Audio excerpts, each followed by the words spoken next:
power-seeking incentives. So, Mm. like, it's true that the companies care a lot about making a lot of money, but especially at the very top of these companies, like the leaders, they understand that this is about more than just money.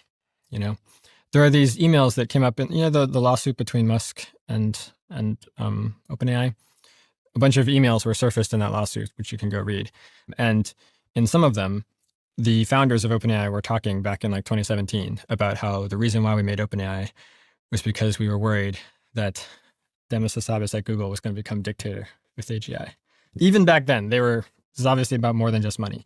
Like these powerful CEOs are literally afraid that if the other guy gets there first, he might become dictator. And they don't trust each other. And so that's why they are racing as hard as they can so that they're the ones who get there first, so to speak. Have you met Sam Altman? Yeah. And did that shape your opinion of his incentives or why he's doing what he's doing? Because there's a lot, speculated about what his incentives are. I mean, his most recent narrative says for the good of humanity. I think that's what. Yeah, I mean, I think the main thing I've learned is don't pay attention to the narratives.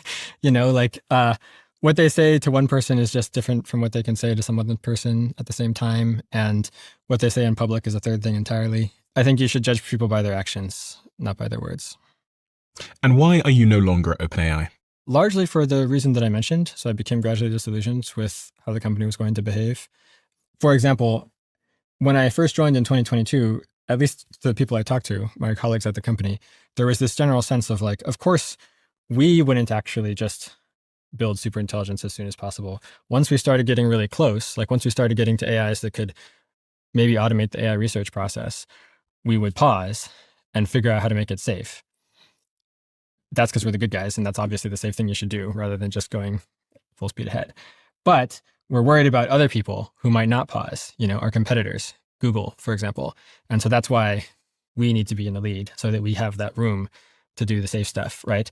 That was sort of like a thing that seemed like maybe like the median position or something among the colleagues I talked to when I was there when I started, including people like Sam, including the leadership.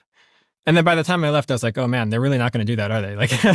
Like they've sort of, partly because this has become more politicized and they've become bigger and been under more scrutiny, people have started asking like, why are you doing this in the first place if it's so risky? And so they've pivoted their narrative to being more like, actually, it's not that risky, And so, yeah, I mean, it seems like they're just going to keep going roughly as fast as they can and hope that they can figure it out on the way. How did your time at OpenAI come to an end?